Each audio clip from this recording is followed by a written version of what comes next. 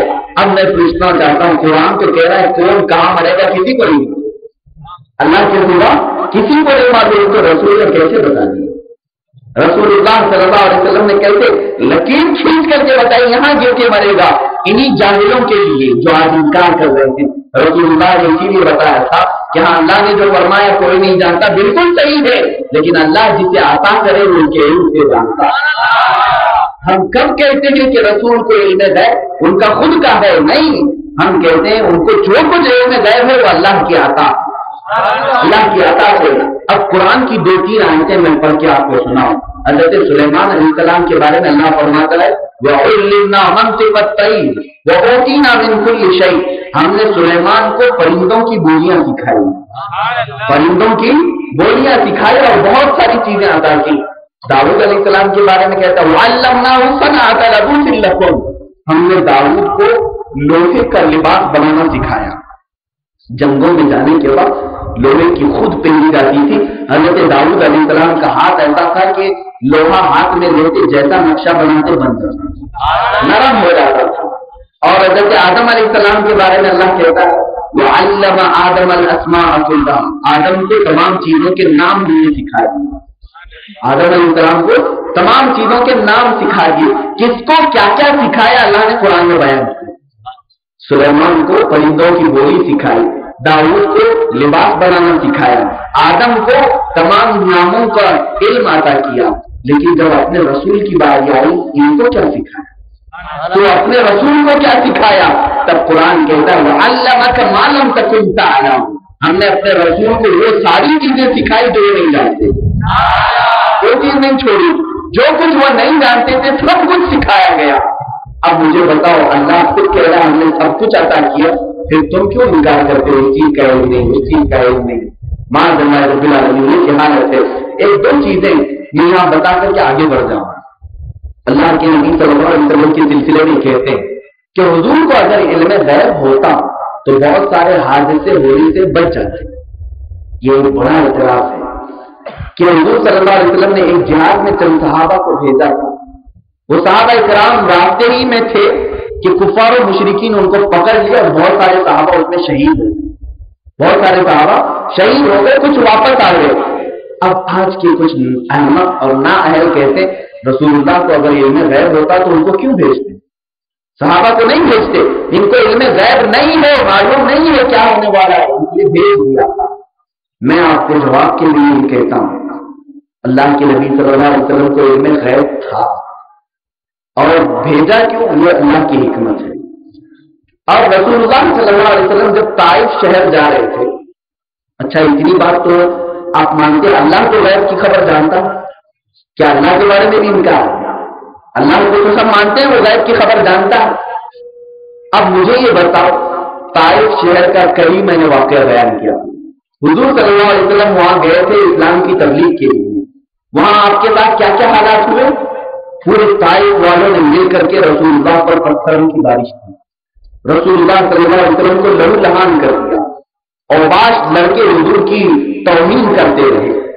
مجھے بتاؤ یہ سارے معاملات کیا اللہ نہیں جانتا تھا؟ اللہ کو خبر تھی یا نہیں؟ اللہ عالم الغیب ہے یا نہیں؟ اللہ کو معلوم تھا کہ طائف شہر میں ایسا ہونے والا ہے، تو پھر اللہ نے اپنے رسول کو کیوں نہیں منع کیا؟ ہمارا یہ سوال ہے، اللہ کو معلوم ہونے کے باوجود رسول کو کیوں بھیجا؟ جو تمہارا جواب ہوگا وہی ہمارا بھی جواب ہے۔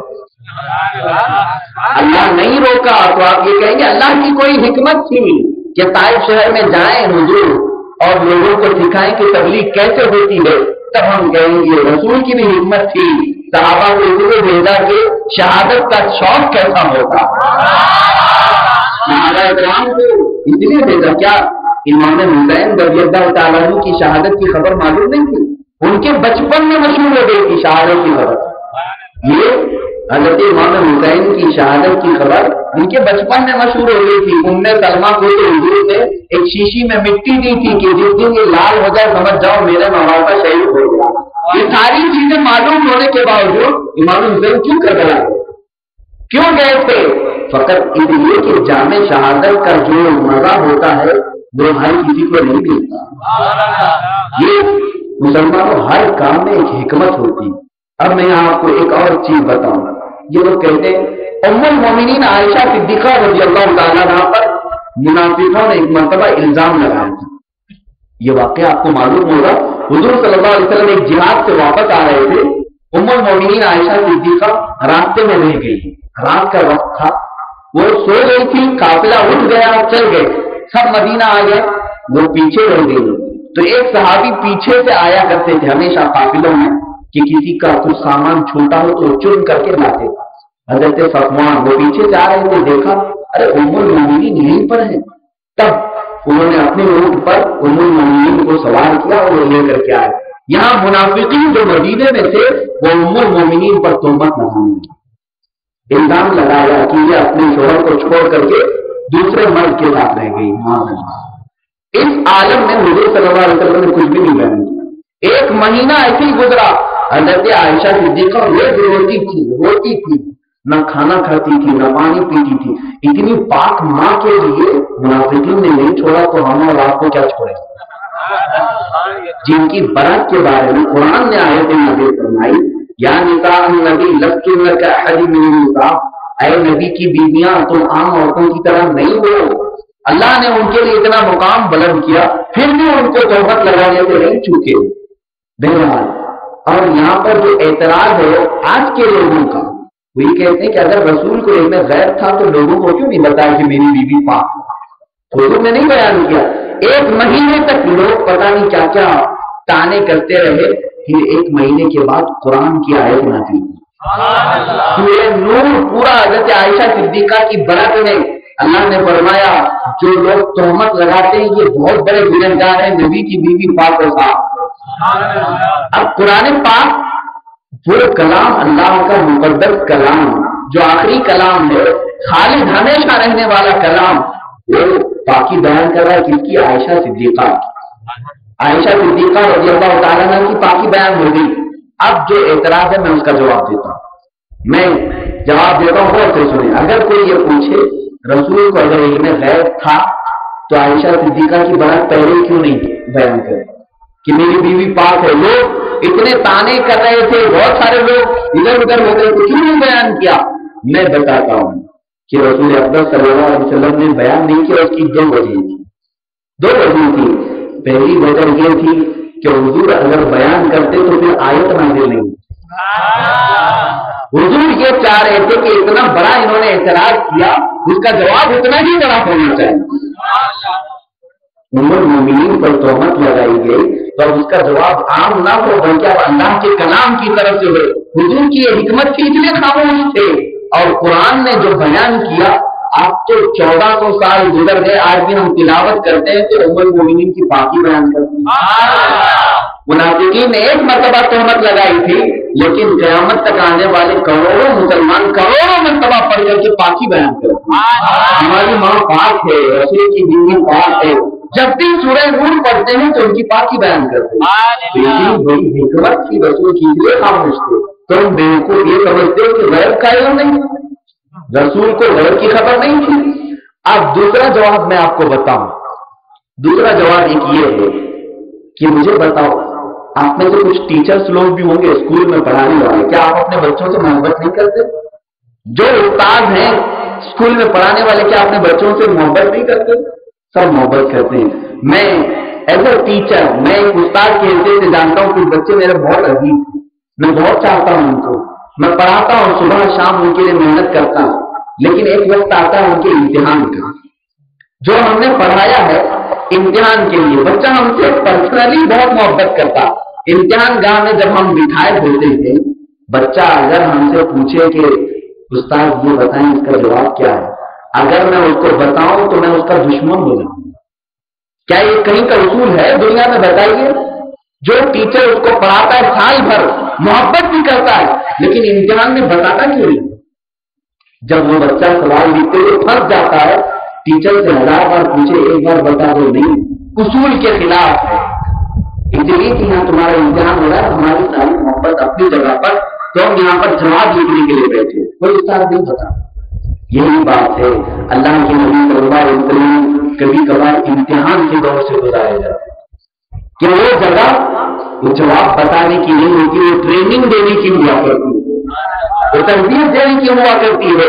تو رسول اللہ کا بعض اوقات میں خاموش رہنا، اس کو یہ مت سمجھو کہ وہ غیب کی خبر نہیں جانتے تھے، بلکہ وہ کوئی امتحان گاہ سے گزر رہے ہوتے۔ اب اللہ کے نبی صلی اللہ علیہ وسلم کا کہاں انکار کریں گے آپ؟ اب ایک چیز میں بتاؤں، آپ کے عقیدے سے تعلق رکھتی ہے۔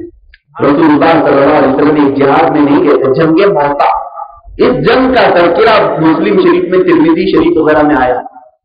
حضور صلی اللہ علیہ وسلم مدینہ طیبہ میں بیٹھے تھے، حضرت عبداللہ بن رواحہ ایک صحابی ہیں، ان کو پرچم دے کر کے بھیجا کہ تم سپہ سالار، جہاد میں جانے والے صحابہ کے کمانڈر، چیف کمانڈر وہ تھے، سپہ سالار بن کر کے گئے جنگ موتا۔ موتا بہت دور ایک جگہ کا نام، مدینے سے تقریباً 100 کلومیٹر یا اس سے زیادہ ہے، وہاں پر جنگ ہو رہی ہے۔ نبی اکبر صلی اللہ علیہ وسلم مدینے میں بیٹھے ہیں، عصر کا وقت قریب آ رہا تھا، حضور اپنے چند صحابہ کے ساتھ بیٹھے اور بیان کر رہے ہیں، جنگ ہمارے صحابہ کے ساتھ بڑی سخت ہو گئی۔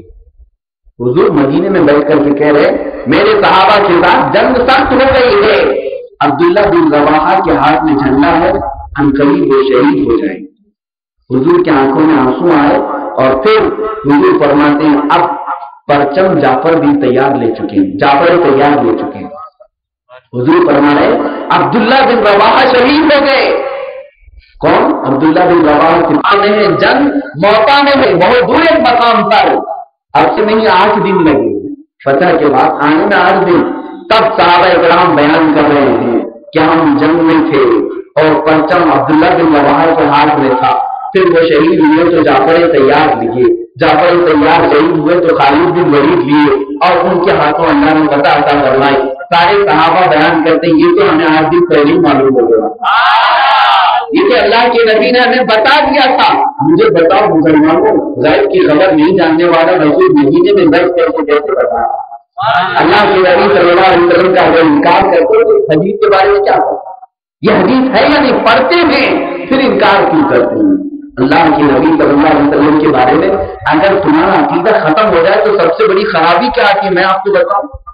آج اب میں ایک سیریس ٹاپک پر آپ کو کلام کرنا چاہتا ہوں، میں اپنی اسٹڈی کے مطابق، کہ آج جو یہ ساری چیزیں پیش کی جا رہی، رسول غیب کا علم نہیں جانتے، رسول اپنی قبر میں زندہ نہیں، وجہ کیا ہے؟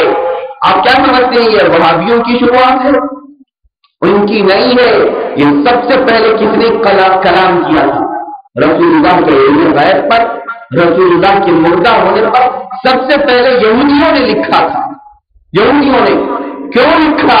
اس لیے کہ ایک مسلمان کو رسول سے دور کر دیا جائے تو وہ نہیں جانتے تم کون ہو، اور اگر یہ کہہ کر کے دور کر دیا جائے کہ وہ مردہ ہو چکے ہیں، ہم مسلمان سے ہر کام کرا سکتے ہیں۔ اور اگر یہ خوف ہے مسلمان کو نہیں میرا رسول دیکھ رہا ہے، نہیں میرا رسول زندہ ہے، تو یہ ڈرتا رہے گا۔ فقط اس سازش کی بنا پر رسول کے بارے میں یہ تہمت لگائی گئی کہ غیب نہیں جانتے۔ مسلمانوں آگاہ ہو جاؤ، بیدار ہو جاؤ کہ آپ سے یہ جو مسلمان نام سے تمہارے محلوں میں آ کر کے چیزیں کر رہے ہیں، حقیقت میں یہ نادان ہیں، جاہل ہیں، نہیں سمجھ پاتے ہیں، یہ یہودیوں کی سازش ہے مسلمانوں کو رسول سے توڑنے کے لیے۔ تمہارا جو اعتماد رسول پر تھا اس کو کمزور کرنے کے لیے چیزیں لائی گئی۔ ارے یہ تو وہ رسول ہیں جو فرماتے تھے اپنے صحابہ کے بارے میں، اے میرے صحابہ جو تم پیچھے میرے کھڑے ہو کر کے نماز پڑھتے ہو، تمہارے دلوں میں کیا کیا گزرتا ہے اس سے ہی میں جانتا۔ حضور فرماتے ہیں خوشی و خضوع کون سچے دل سے پڑھ رہا ہے اور کون دنیا کی فکروں میں پڑھ رہا ہے وہ بھی میں جانتا ہوں. اللہ کے نبی صلی اللہ علیہ وسلم یہ جب فرمانے والے ہیں تو پھر جو کہتا ہے کہ پیٹ پیچھے کا علم نہیں, دیوار پیچھے کا علم نہیں, کتنا نادان آدمی ہے. ایک صحابی کی بات میں بتاؤں, بخاری شریف, آج بخاری شریف کا نام بہت سارے لوگ لیتے ہیں لیکن اپنے مطلب کی حدیث پڑھ کر کے باقی چھوڑ دیتے, اس لیے کہ دوسری حدیثیں پڑھیں گے تو بخار آ جائے گا.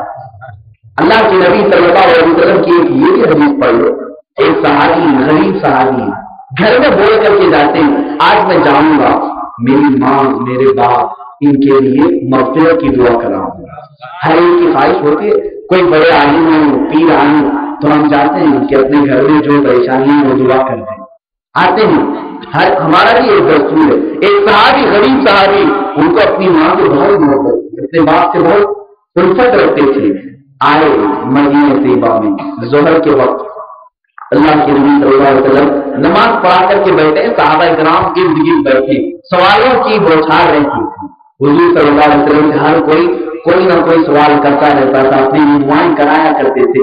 یہ غریب صحابی دور بیٹھے رہے, بولنے کا موقع ہی نہیں ملا, بولنے کا موقع نہیں ملا. اثر کی اذان ہو گئی, نماز ہو گئی, نماز کے بعد پھر بیٹھے حضور لوگوں کا جواب دیتے رہے. ان کو پورے اثر سے مغرب تک ٹائم نہیں ملا, اپنے لیے دعا کرائیں, اپنے گھر والوں کے لیے. مغرب کے بعد پھر حضور بیٹھے, پھر بھی ٹائم نہیں ملا پوچھنے کا. بعض لوگ ایسے ہوتے اپنے اندر جھجک ہوتی ہے کہ میں سب کے سامنے کیسے بولوں, ایک جھجکتے ہوئے رہ گئے. وہ صحابی جھجکتے ہوئے شرماتے ہوئے پیچھے رہ گئے. عشاء کی نماز ہوئی, عشاء پڑھا کر کے حضور چل گئے. حضور صلی اللہ علیہ وسلم سب سے مسافہ فرما, سب الگ الگ ہو گئے. ان کو بولنے کی ہمت ہی نہ ہو سکی, یہ ہاتھ باندھ کر کے پیچھے پیچھے چلنے لگے. رسول اکرم صلی اللہ علیہ وسلم بخاری شریف کی حدیث میں بتا, آقا کونین صلی اللہ علیہ وسلم آگے گھر کی طرف جا رہے ہیں, یہ ہاتھ باندھ کر کے ادب سے پیچھے پیچھے چل رہے ہیں. رسول اللہ کا ابھی گزرے پاس آیا نہیں تھا, پیچھے بول کر کے کہتے ہیں جاؤ اللہ تمہارے والدین کی مغفرت فرمائے, اللہ تمہارے والدین کی مغفرت فرمائے اور تمہارے گھر میں خوشحالی عطا فرمائے. انہوں نے سوال تک نہیں کیا تھا, پھر رسول کو کیسے پتا ہوا؟ اس لیے کہ وہ صحابی تھے, وہابی نہیں تھے. اللہ رب العزت نے قرآن میں یہی تو ارشاد فرمایا, ان الذین یغضون اصواتهم عند رسول اللہ اولئک الذین امتحن اللہ قلوبهم بالتقوی. وہ لوگ جو رسول کے سامنے زور زور سے بولتے ہیں اللہ ان کا سخت امتحان لے گا. اور آگے فرماتا ہے سورہ حجرات میں, ان الذین ینادونک من وراء الحجرات اکثرهم لا یعقلون. قرآن پڑھو مسلمان, دیکھو تو رسول کے بارے میں اللہ کیا کہتا ہے. فرماتا ہے رب ذوالجلال, وہ لوگ جو رسول کے گھر کے باہر آ کر کے پکارتے ہیں رسول کو, ان میں سے اکثر لوگ عقل والے نہیں. پھر کیا کریں؟ ہمارا اور آپ کا کیا معمول ہے؟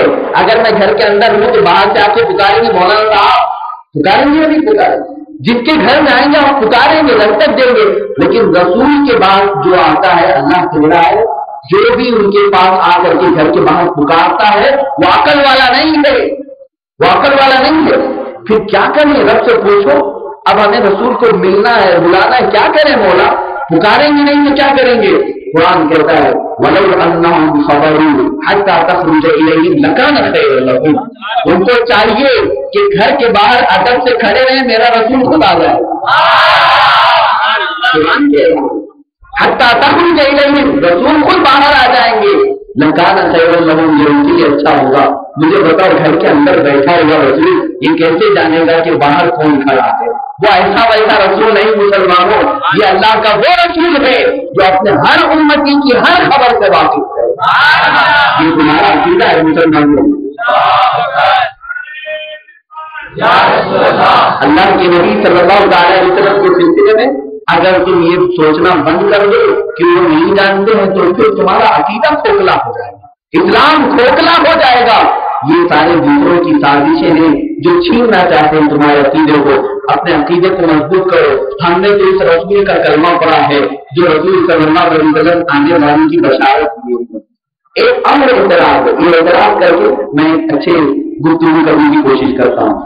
ایک چیز, جبرائیل امین علیہ السلام آئے تو کچھ سوالات کی حضور سے. ایمان کسے کہتے ہیں, اسلام کسے کہتے ہیں, مشکات شریف کی پہلی حدیث ہے. اسلام کسے کہتے ہیں، ایمان کسے کہتے ہیں، احسان کسے کہتے ہیں؟ حضور نے سب کے جواب دیے۔ ایمان کا معنی یہ ہے، اسلام کا معنی یہ ہے، احسان کا مطلب یہ۔ لمبی حدیث ہے، میں شارٹ میں بتا رہا ہوں۔ آخر میں جبرائیل امین نے سوال کیا قیامت کب آئے گی؟ حضور سے انہوں نے پوچھا، تب رسول اللہ نے کیا فرمایا؟ من مسئول اعلم من السائل، جس سے تم پوچھے ہو پوچھنے والے سے زیادہ مجھے بھی نہیں معلوم۔ یہ چیز کو لے کر کے کہتے ہیں حضور قیامت کے بارے میں نہیں جانتے۔ جبرائیل کو جواب کیوں نہیں دیا؟ حضور صلی اللہ علیہ وسلم نے جواب نہیں دیا، جتنا تم جانتے ہو اتنا میں بھی جانتا ہوں۔ حضور نے یہ فرمایا جتنا تمہیں معلوم ہے اتنا مجھے معلوم ہے۔ اب یہاں پر احمق لوگ یہ کہتے ہیں کہ اللہ کے نبی کو اگر علم ہوتا تو جواب کیوں نہیں دیے؟ میں بتاؤں آپ کو، ہر چیز بولنے والی نہیں ہوتی ہے، کچھ باتیں اپنے گھر کی ہوتی ہیں جو شیئر نہیں کیے جاتے۔ اگر ہر چیز ہم گھر کی بتانے لگے، بلکہ ہمیں تو حکم ہے، ہمیں تو حکم ہے گھر کی جو بعض راز کی باتیں ہوتی ہیں تو اپنے دوستوں کو بھی نہ بتا، شریعت کا حکم ہے۔ تو یہ اللہ کا محبوب اللہ کے رازوں میں سے بعض راز اگر لوگوں میں بتانا شروع کر دے تو پھر راز کیا رہ جائے گا؟ جو راز ہے وہ راز کیا رہ جائے گا؟ قیامت کا علم یہ اللہ اور اس کے رسول کے درمیان ایک راز ہے۔ اللہ نے منع فرمایا رازوں کو افشا نہیں کیا جاتا، رازوں کو نہیں بتایا جاتا، جتنا تمہیں ضرورت ہے اتنا لے لو، جس کی ضرورت نہیں ہے اس کو مت پوچھو۔ ہاں حضور نے منع فرمایا جتنا تمہیں معلوم ہے اتنا ہی مجھے بھی معلوم ہے۔ اس کو لے کر کے اگر یہ کہتے ہیں کہ رسول کو معلوم نہیں تھا تو میں کہتا ہوں رسول نے آگے کیا کہا اسی حدیث میں دیکھو۔ حضور فرماتے ہیں یہ مت پوچھو کب آئے گی، میں یہ بتاؤں گا آنے سے پہلے کیا کیا ہوگا۔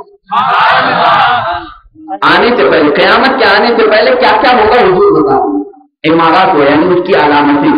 حضور فرماتے ہیں قیامت کے قریب ایسے معاملات ہو جائیں گے، زنا کی کثرت ہو جائے، گانے بجانے میں سب عام ہو جائیں گے، ماں باپ کی نافرمانی کثرت سے ہوگی، یہ ساری چیزیں آ رہی ہیں۔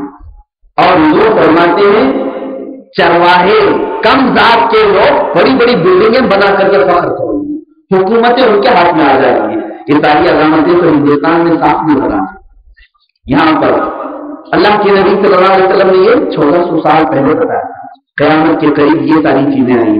حضور نے فرمایا تھا ایک ڈبہ ہوگا جو بولے گا، کیا ریڈیو نہیں بولتا ہے؟ اللہ کے نبی صلی اللہ علیہ وسلم نے فرمایا تھا کہ جوتے کا تسمہ بات کرنے لگے گا۔ بہت ساری علامتیں حضور نے بیان فرمائی، یہ میرا ٹاپک نہیں ہے، میں عرض کرنا چاہتا ہوں۔ علامتیں بتا رہے ہیں، قیامت کا علم نہیں جانتے ہیں، قیامت کب آئے گی نہیں معلوم، علامتیں معلوم۔ یہ تو عجیب بات ہوئی، یہ تو ایک عجیب سی بات ہو گئی۔ میں آپ سے کہنا چاہوں گا اگر مجھ سے کوئی یہاں پر راستے میں پوچھے ادھونی کا ریلوے اسٹیشن کدھر ہے، میں کہوں معلوم نہیں ہے لیکن یہاں سے سیدھے جاؤ، پھر رائٹ میں جاؤ، پھر لیفٹ میں جاؤ، پھر تو کہے گا معلوم نہیں ہے تو کیوں بتا رہے ہو بھائی؟ کہے گا یا نہیں کہے گا؟ اگر اسٹیشن معلوم نہیں ہے تو علامتیں بھی مت بتاؤ، یہاں پتا ہے چلے گا کہ نہیں معلوم ہے اسٹیشن، میں علامتیں بتا رہا ہوں، راستے بتا رہا ہوں، تمہیں اسٹیشن بتانے کی ضرورت نہیں، کیسے جاؤ گے میں وہ بتاؤں۔ اللہ کے نبی صلی اللہ علیہ وسلم کو اگر قیامت کا علم نہیں تھا تو کیسے آئے گی یہ کیسے بتا؟ علم غیب تھا رسول کو، حضور نے فرمایا اس کا علم لے کر کے کیا کرو گے، اس کے آنے سے پہلے کیا کیا ہوگا وہ سن لیجیے۔ اللہ کے نبی صلی اللہ علیہ وسلم کے ہر جواب میں کوئی نہ کوئی حکمت ضرور ہے۔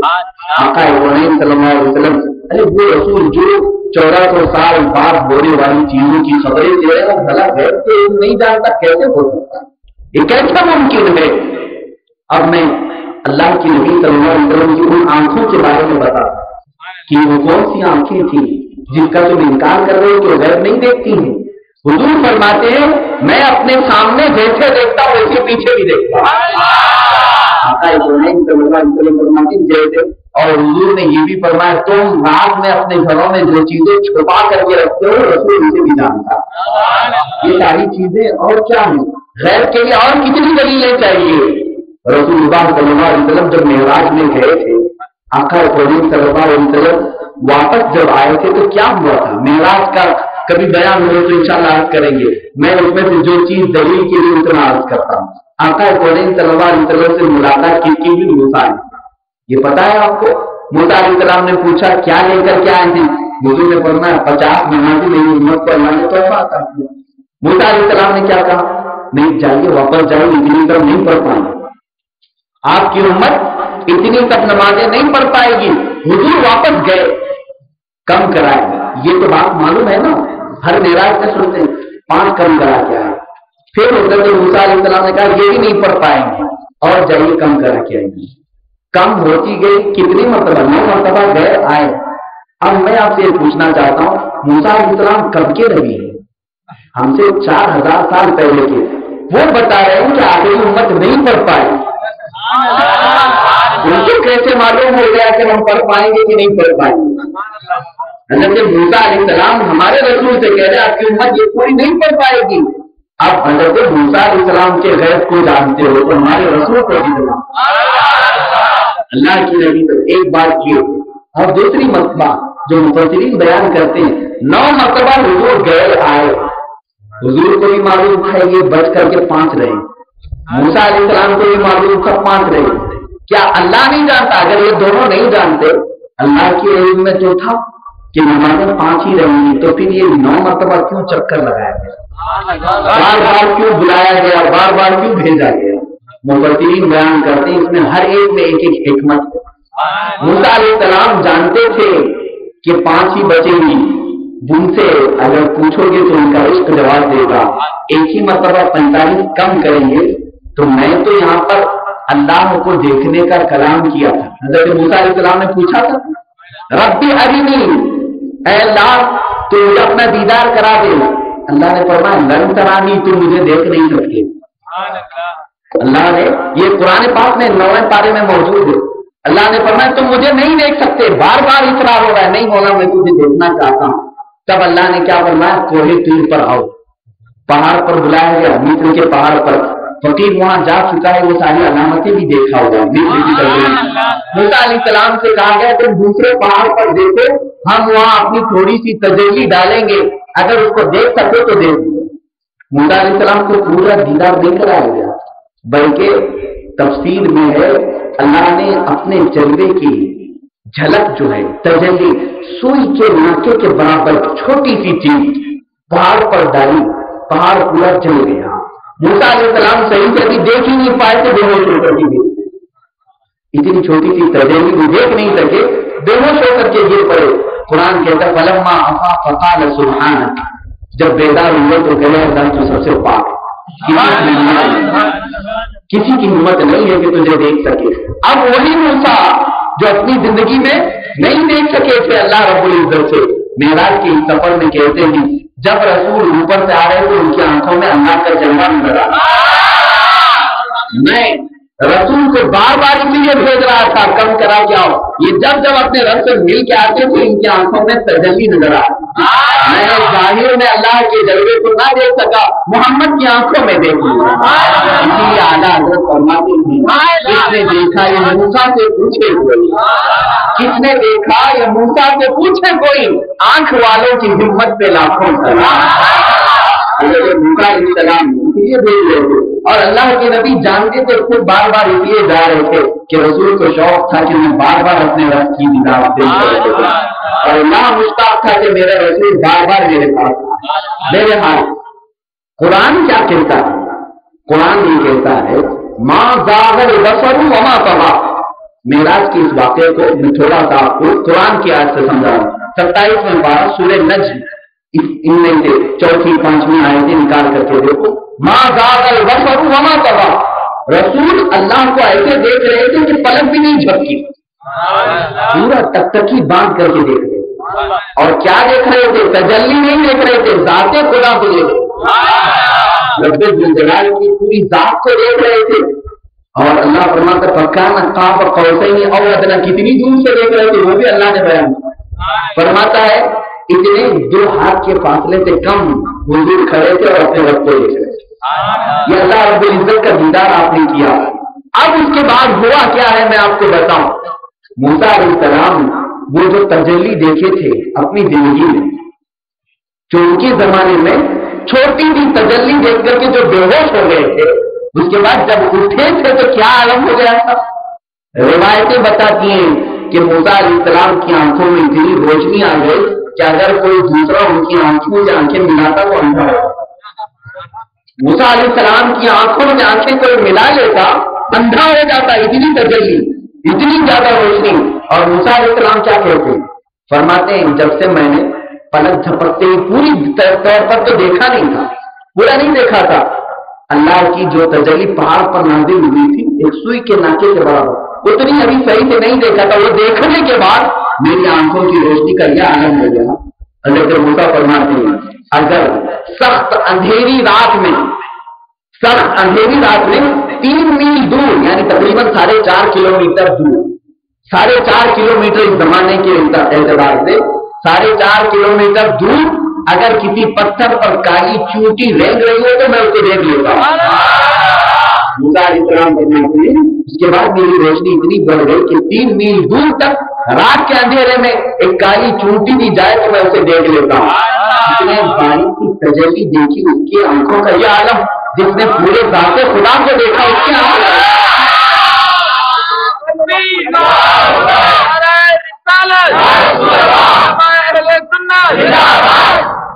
مقرر کس چیز کا تم سوال کرو گے؟ اسی لیے تو اعلیٰ حضرت نے فرمایا اور کوئی غیب کیا تم سے نماز بنا جب نہ خدا ہی چھپا جو ایک ہی چیز چھپی ہوئی تھی وہ اللہ. ہر کوئی دعویٰ کر سکتا ہے میں نے یہ دیکھا وہ دیکھا، لیکن اللہ کو دیکھنے کا کوئی دعویٰ نہیں کرتا. اب اللہ کے رسول سے خدا ہی نہیں چھپا تو پھر دنیا کی کون سی چیز چھپی ہے؟ حضور فرماتے ہیں میں نے اپنے رب کو اپنی آنکھوں سے دیکھا ہے. عزیزان مکرم یہ ان آنکھوں کے بارے میں نے کلام کیا. اب آؤ میں تمہیں یہ سارے ٹاپک سے خلاصہ کیا نکلتا ہے، آخر یہ موضوع کیوں دیا گیا؟ فقط لوگوں کو دفاع کرنے کے لیے، لوگوں سے مقابلہ کرنے کے لیے. دلیلیں تو آپ کے ذہن میں ہوں گی انشاءاللہ، اگر کوئی سوال کرے تو جواب دیں، لیکن آپ کو اس سے کیا حاصل کرنا ہے؟ میں آپ کو نصیحت کے طور پر کہوں اللہ کے نبی کو اور جاہلوں کی طرح تو آپ نہیں سمجھتے کہ وہ غیب نہیں جانتے. کیا ہے ہمیں سے کوئی؟ الحمدللہ سب کا عقیدہ کہتا ہے رسول غیب کی خبر جانتے. کیا آپ یہ مانتے ہیں کہ رسول مدینے میں اور یہاں دیکھ رہے ہیں؟ اللہ کے نبی صلی اللہ علیہ وسلم کے بارے میں صحابہ یہ جانتے تھے کہ رسول اگر گھر میں ہیں اور باہر کھڑے ہو جائے حضور کو معلوم ہو جاتا حضور تشریف لے آتے. صحابہ کرام کا یہی عقیدہ تھا. بلکہ حضور صلی اللہ علیہ وسلم کی بارگاہ میں مانگنے کا ادب کیا ہے؟ صحابہ اکرام میں سے اکثر صحابہ مانگتے نہیں تھے ہمیں یہ چاہیے وہ چاہیے، بلکہ دل میں اگر آ جائے تو رسول کو سمجھ جاتے. فقط وہاں دل کی زبان سنی جاتی تھی. حضور اکرم صلی اللہ علیہ وسلم اسی لیے امام زمان نے کہا میں کیوں کہوں کہ یہ آتا ہو وہ آتا ہو یا رسول اللہ، میں کیوں کہوں کہ یہ آتا ہو وہ آتا ہو، وہ دو کہ میرے گھر بھر کا بنا ہو. یا رسول اللہ صلی اللہ علیہ وسلم آپ سے چھوٹی بھی تو کوئی چیز نہیں ہے، آپ سے مخفی تو کوئی چیز نہیں ہے. عزیزان مکرم میں یہاں پر نصیحت آپ کو یہ دینا چاہتا ہوں، جب آپ کا عقیدہ یہ بول رہا ہے اللہ کا نبی غیب جانتا ہے، اللہ کے نبی گھر کے باہر ہونے والی چیزوں کو جانتے ہیں، اللہ کے نبی 1400 سال بعد کیا ہونے والا ہے وہ جانتے ہیں، یہ تمام چیزوں پر عقیدہ ہونے کے باوجود وہ نوجوان جو بازار میں نماز کے وقت کھڑا ہوتا ہے کیا خیال نہیں آتا کہ رسول دیکھ رہے ہیں؟ وہ نوجوان جو تاج کے اڈوں پر بیٹھا ہوتا ہے کیا اسے یہ عقیدہ نہیں آ جاتا کہ رسول دیکھ رہے ہیں مدینے سے؟ کیا وہ نوجوان جو شراب کی بوتل چلا رہا ہو کیا اسے عقیدہ یہ نہیں معلوم کہ رسول دیکھ رہے ہیں؟ ارے یہاں تو ایسا ہے ہم اپنے باپ کے سامنے کوئی برا کام نہیں کرتے. اگر کوئی ہمارے گھر میں ایسا آدمی ہو جو بڑا عزت والا ہو، ماں کے سامنے ہم بدتمیزیاں نہیں کرتے، باپ کے سامنے برے کلام نہیں کرتے. ڈر ہوتا ہے اس لیے کہ باپ ہمارا دیکھ رہا ہے. جب تک باپ دیکھ رہا ہے جسے سگریٹ کی عادت ہے سگریٹ نہیں پیتا. یہ بری چیزیں بھی باپ اور ماں کے ادب میں ان قدر ہم چھوڑتے تھے، اور رسول کے بارے میں ہمارا عقیدہ ہو کر کے بھی ہم بھول چکے ہیں. میں یہاں کہتا ہوں کب تک تم جواب دو گے لوگوں کو کہ رسول غیب کا علم جانتے غیب کا علم جانتے؟ یہ فقط کہنے کے لیے نہیں استعمال ہو، تمہارے عمل کے لیے ہے. تم اپنی زندگی سے ثابت کر کے بتاؤ کہ ہمارا ہر قدم اٹھ رہا ہے اس خوف سے کہ رسول ہمیں دیکھ رہے تھے مدینہ طیبہ سے. اسی لیے کہا گیا سنا ہے آپ ہر عاشق کے گھر تشریف لاتے ہیں، میرے گھر میں بھی ہو جائے میرے دل میں بھی ہو جائے چراغاں یا رسول اللہ. عزیزان مکرم آج جو زمانہ اس قدر بے راہی کا شکار ہے عورتیں ہوں یا مرد حضرات ہوں، اللہ کے نبی صلی اللہ علیہ وسلم نے جب یہ فرمایا تمہارے گھروں میں جو چیزیں تم چھپا کر کے رکھتے ہو اس کو بھی میں جانتا ہوں، آج تمہارے جو حالات ہیں یہ آپ کو بہتر جانتے ہیں، آپ خود بہتر جانتے ہیں، مجھے کہنے کی چندہ ضرورت نہیں ہے، تو رسول کو فقط غیب کا عالم کہنا کافی نہیں ہے، عمل کر کے بتاؤ۔ آج تمہارا یہاں پر بیٹھنا بھی رسول سے مخفی نہیں ہے، کیا یہ آپ کی مجلس رسول نہیں مشاہدہ کر رہے؟ اللہ کے نبی صلی اللہ علیہ وسلم تو یہ فرماتے ہیں تم جو درود پڑھتے ہو وہ خود میں اپنے کانوں سے سنتا ہوں، یہ درود تم پڑھتے ہو جو کام کر رہے ہو، اللہم صلی علی سیدنا و مولانا محمد رسول فرماتے ہیں خلوص دل سے توجہ سے پڑھو گے تو میں خود کانوں سے سن لیتا ہوں، اور اگر ایسے ویسے بے توجہ سے پڑھو گے تو فرشتے لا کر کے مجھے پہنچا دیتے ہیں۔ فرشتے کیا کہہ کر کے پہنچاتے ہیں؟ وہی سے پاک پڑھ کر کے دیکھو، حضور صلی اللہ علیہ وسلم فرماتے فرشتہ تمہارے پڑھے ہوئے درود کو لا کر کے میرے پاس کہتا ہے کس نام سے، اس کا نام بھی بتاتا ہے، اس کے باپ کا نام بھی بتاتا ہے، جس نے درود بھیجا اس کا بھی نام اس کے باپ کا نام بھی رسول کے پاس پیش کیا جاتا ہے کہ اللہ کے نبی آپ کا امتی آپ کو اس طرح سے سلام بھیجا، اس طرح سے آپ کو فلاں کا بیٹا آپ سے درود اس طرح سے بھیجا ہے، ہر پل کی خبر رسول کو دی جاتی ہے۔ پھر مدینے کے تاجدار روح الفدا ارواحنا فدا صلی اللہ علیہ وسلم، یہ تمام عقیدے ہونے کے باوجود ہم اپنی پریشانیوں کی شکار ہونے میں دوسروں کے در بدر ٹھوکریں کیوں کھاتے ہیں؟ گھر گھر ہم بھیک مانگنے کی نوبت آ جاتی ہے۔ اللہ کے نبی صلی اللہ علیہ وسلم کو جس نے زندہ مانا اور آقا کونین کو غیب نہ مانا، اس کا دل خود گواہی دے گا میں اور کسی کی ٹھوکریں کیوں کھا رہا ہوں، میں کسی اور کی ٹھوکروں پر کیوں بنوں، میرا رسول میرے لیے کافی ہے، میرا آقا میرے لیے کافی ہے۔ عزیزان مکرم، غیب کا معنی ہی یہ ہوتا ہے، رسول صلی اللہ علیہ وسلم یہ فرماتے ہیں النبی، اللہ قرآن میں کہتا ہے النبی اولا بالمؤمنین من انفسہم، نبی تمہاری جانوں سے زیادہ قریب ہے، مومنوں کے ان کی جان سے زیادہ قریب ہے، تم تلاش کر کے تو دیکھو تمہیں رسول مل جائیں گے، تمہیں ڈھونڈا نہیں، محمد کو ہم بے قرار ہوں گے ڈھونڈو، مشہور یہ کہا گیا ہے اللہ کے عزیز ملتے ہیں، بلکہ اللہ خود فرماتا ہے میں تمہیں مل جاتا ہوں، رسول تو ملتے ہی ہیں، اللہ کو مل جاتا ہے۔ قیامت میں ایک بندے سے اللہ پوچھے گا کہ میں بھوکا تھا تو نے مجھے کھانا کیوں نہیں کھلایا؟ اللہ پوچھ رہا ہے بندے سے میں بھوکا تھا تو نے مجھے کھانا کیوں نہیں کھلایا؟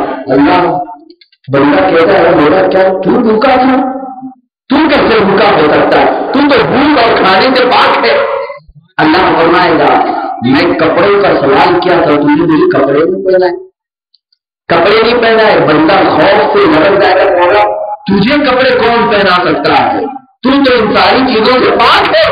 مولا فرمائے گا نہیں، دنیا میں جو ایک غریب فقیر بھوکا تیرے پاس آیا تھا اگر تو اسے کھلاتا تو اس کے قریب مجھے پالے، جو ننگا تیرے پاس آیا تھا اسے کپڑے پہنا لیتا تو تم میرے پاس آ جاتا، اس کو جو اس کو عطا کرتا وہ مجھے پالے۔